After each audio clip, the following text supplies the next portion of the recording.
Levi here, the Outdoor Cowboy, and welcome back to the Outdoor Cowboy YouTube channel. Today, we're going to be talking about 7 ways that you can build a fire. Each one has its areas and benefits that it's the best at. So let's start making some fires and saddle up for the ride. Alright, welcome back. Today we're going to be talking about 7 different ways that you can build a fire that each have positives for different scenarios and such. So we'll be talking about that as we build them. Also, I kind of just have like an assortment of logs and smaller logs and wood that I've cut and kindling and tinder. But all these can be adapted for your needs based on what size of fire you need, how long you want it to burn, what's available to you, and kind of what location you're in. So as I show each fire type, I'll try and talk through the benefits of it and the characteristics of it so that you can apply it to your camping and survival trips. All right, so with all that in mind, let's jump into our first way to build a fire. Our first way to build a fire is called the teepee, which is probably the most well-known and classic way to build a fire, but rightfully so because it's easy and it's versatile. So this type of fire is made by putting your tinder down, then taking some sticks, more like kind of kindling, kind of medium-sized, and just begin to place them up against each other and kind of lean them all towards the middle, creating a teepee-like structure around your tinder. So just kind of something like this, and I often like to leave a little opening just like this, which is where I'll be able to put like our fire starter in and where we'll be able to get our spark in there. It just kind of makes it a little bit easier. And then if you want after, once it's lit, you can kind of close it up. You can also take some smaller sticks and kind of lean them up around it as well. You can kind of even do it in like a double teepee almost. I like a smaller teepee that I'll light first and light the bigger ones. But this is a great fire just because it lights really easily. You light and it will start to burn up. It makes a great shape, great tall fire, and it can be great because it can be done with any size of sticks based on how big of a fire you want, how quickly you want it started, and how long you want it to burn for. You could even make it with logs like this and lean them up and it would be a much more robust teepee. Or if you just need a little small fire, you could even make it out of these. So the teepee fire, like I said, is a classic just because it's easy, it's versatile, and if you just need a quick fire to cook something or just get warm, this is a great fire that you can do with sticks or wood or just anything that you can find. So that's our teepee fire. On to the next one. Are you immune to bug spray? What's going on here? All right, now we're on to our next way to build a fire, which is probably a personal favorite for me. It is the log cabin. The log cabin has a similar start to the teepee. We take our tinder and we just set it down right in the middle. And for tinder, I'm just using some dry pine needles as well as one of these fire starters that I made, just a cotton ball and some Vaseline. I have a video out on my YouTube channel that shows 5 different at-home fire starters that you can make, as well as like a test to see which one burns the longest. So go check that out if you're watching this video, and you'll be a pro at making fires by the end. So we place our tinder there, and then we'll do this one with some slightly bigger logs. And you place them like this parallel, and then you crisscross the other ones on top of it. And we just do this for a couple stacks based on how tall you want your fire or how long you want it to burn. And just have the sticks kind of get smaller as you go. And I like to take some of this like small thin wood and I'll just kind of place it on the top. So then the fires kind of hit it directly, or you can just toss it down in there next to your fire starter or put it in the kind of the holes in the side. And the reason this one's called the log cabin fire is because it looks like a log cabin just with the crisscrossing logs. It's a super great fire just kind of for basic needs. It burns super steady. You can get different size logs in here, and again, it's one that you can build with any size logs, whatever you need. You can make it out of completely sticks like this or out of big logs like this, and it would burn just the same. So it's a great one because it burns super steady.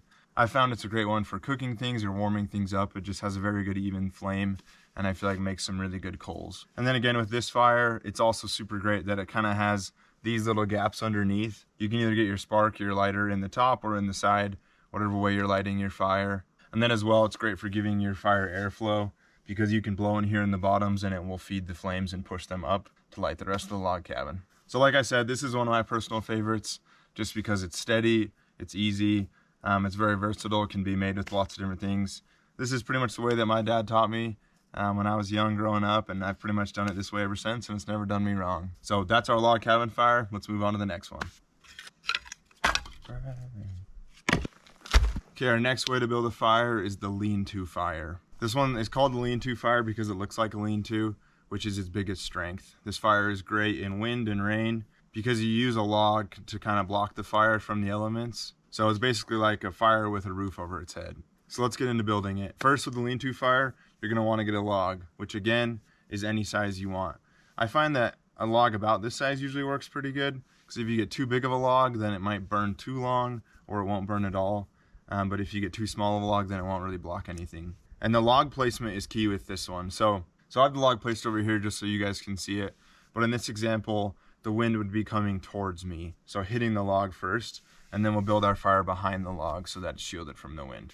So we place our log there, and then we take our tinder and we just tuck it in there at the bottom.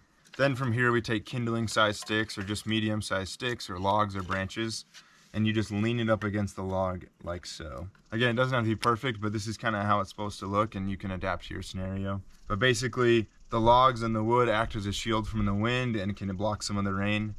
And then you put your tinder and some small wood down underneath it, and that's where you'll light the fire. The fire will come up and light these pieces of wood on fire, and eventually light your log on fire if you'd like a long burn. But it's just a great fire because you're blocked from the elements. If it's super windy out, if you don't have anywhere that you can shelter behind to get out of the wind. So this can be just a great fire to build to keep you, your gear, your fire out of the elements, out of the wind, so it doesn't blow out, so you can still have a fire for warmth and to help you to cook. So we'll come back to this one a little bit and talk about something similar, but a great way to build a fire if your elements are against you, and still be able to get some warmth and some fire. So that's our third way to build a fire. Let's move on to the next one. Okay, our next way to build a fire is called the top-down fire or an upside-down fire. This fire is kind of the opposite of how most fires are built, but it can be super effective. And it's especially good for some situations like wood-burning stoves, long-burning fires, and as well as fires with minimal smoke. So let's get to building our top-down fire.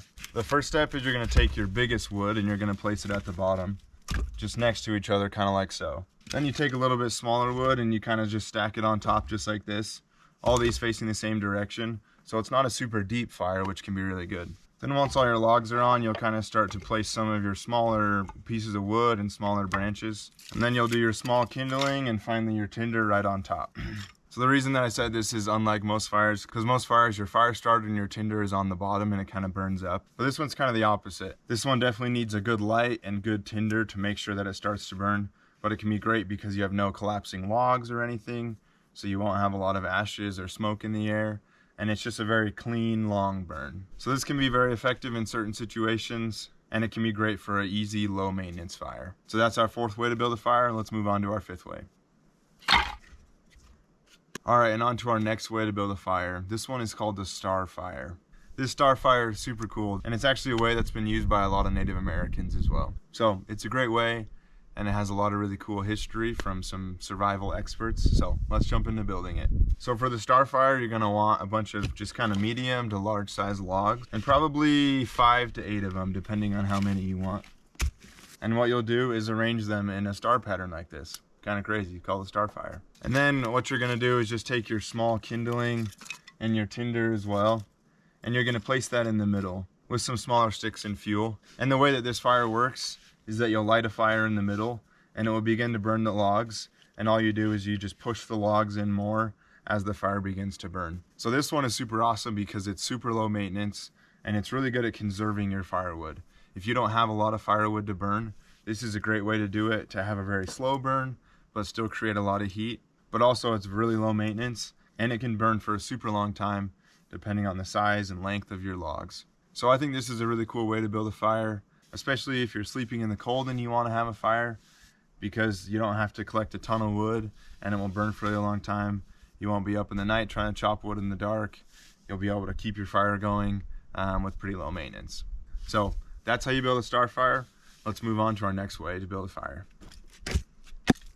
All right, on to our next way to build a fire, which is called the pyramid fire, also known as a self-feeding fire. This one's super great. This one's kind of a mix of our upside down fire or our top down fire and our log cabin. So let's jump into building that so you can see that, and then we'll talk about the benefits of this fire. So again, you're gonna wanna take your biggest logs and place them at the bottom just like this, and then come in with your slightly smaller logs and you'll place them crisscross, kind of like the log cabin, but this time we're not leaving a hole in the middle. So once you have your smaller logs on there crisscross, we're going to again kind of do a crisscross with our smaller sticks or branches. And then finally again crisscross with our smallest kindling. And then you're gonna put your tinder on top with your fire starter, whatever that may be. So here's our pyramid fire. Looks sort of like a pyramid, and it burns similar to our top down fire. We started at the top and then it will burn down. This one's super great because you can have any size of logs you want, starting at the bottom and moving up. So you can build a big fire or a small fire. And it's super great because of how dense it is. This fire will burn for a super long time. This fire is probably the best for overnight because it will burn for a super long time, and it burns super clean with minimal smoke. So this fire burns really similar to our top-down fire or our upside-down fire, meaning that it burns from the top down, which is great because we won't have any falling logs that can kick up ash or embers onto our gear or into our shelter. So like I said, this fire is great for overnight fires or just really cold weather. It puts off a lot of heat and will burn for a super long time. This fire says you're serious about building fires, but you also need a nap. So that's our pyramid fire. Let's move on to our last way to build a fire. All right, here we are at our last way to build a fire. Our last one's not necessarily a way to build a fire because you can use any of the ways that we've talked about, but it's a way to make your fire more effective, kind of like a fire hack. So I said that we'd come back to our lean-to fire, so that's what we have built right here. And this one's great because we talked about how it shields us from elements.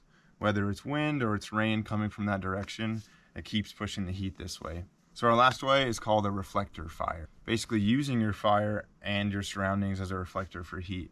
In this situation, it could be a wall of logs.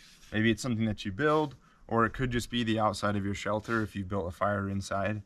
Using that wall to reflect heat off of you, as well as I have this wall of rocks right here, is a great reflector of heat. So either way, you can either find the natural one, find a tree that's fallen and use it, or you can find rocks that are already there, or you can build them and build your fire right next to it. Obviously, if it's wood or your shelter, you need to be careful that it won't catch your shelter on fire and be ready for that. But the closer you build your fire to these rocks or wood, what is your reflector wall, then the better it's going to reflect the heat back into you. So it's super great if you have a shelter. If you have a lean-to or a tent or some sort of shelter, you can set up a reflector wall or include that into building your shelter, and it will act as a great heat source to push the heat towards you and to keep you and your shelter super warm. So that's our last way to build a fire. So now you know 7 different ways that you can build a fire with wood and whatever resources you have when you're in the outdoors. That'll keep you warm and dry all night, will help you cook your food, purify your water, and just make your camping and survival a better experience. So I hope you're able to follow along and learn more about ways that you can build fires. And I hope you've seen some ways that you can use 1 or 2 of these when you're out in the wilderness. I hope this is helpful. I hope you enjoyed the video, and I'll see you next time. If you like this video, make sure to check out the Outdoor Cowboy YouTube channel. We've got new videos every week, survival adventures, camping projects, tool restorations, and a whole bunch more. Hit that like button, don't forget to subscribe, and I'll see you in the next video. And the fire will burn up and invite? What do we have in a birthday party? This can be a great fire to build just to block you and your fire from the elephants.